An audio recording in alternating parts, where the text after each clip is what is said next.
અનંત જન્મોના પુણ્ય પાક્યા, ત્યારે લક્ષ્મી સ્વરૂપા દીકરીના પગલા પડ્યા આંગણે. રાધાજી જેવું એનું રૂપ, મનમોહક એના ગુણ. મિશિકા માત્ર અમારી દીકરી નહીં, એ તો ઘરમાં ઉતરેલો ઈશ્વરનો આશીર્વાદ ને માતાજીનો ખમકારો છે.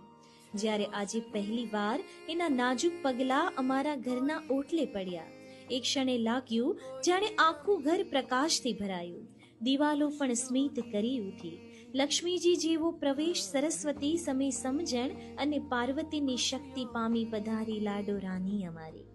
આજ અમારી મિશુની પહેલી પધરામણી સાથે અમારા હૃદયે અંતરના ઊંડાણથી ઈશ્વરને પ્રાર્થના કરી એક મૌન પ્રતિજ્ઞા લીધી કે મિશિકાને અમે પાંખો આપીશું, એના હર સપનાઓને દિશા આપીશું, સ્વતંત્રતા સન્માનને સંસ્કાર આપીશું.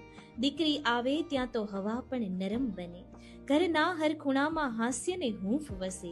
દીકરો વારસ આગળ વધારે, પણ દીકરી તો વારસાને જીવંત રાખે સંસ્કાર, સંવેદના ને સેવાથી. સ્વાગત છે રાજદુલારી તમારું અમારા ઘર માને હૃદયમાં.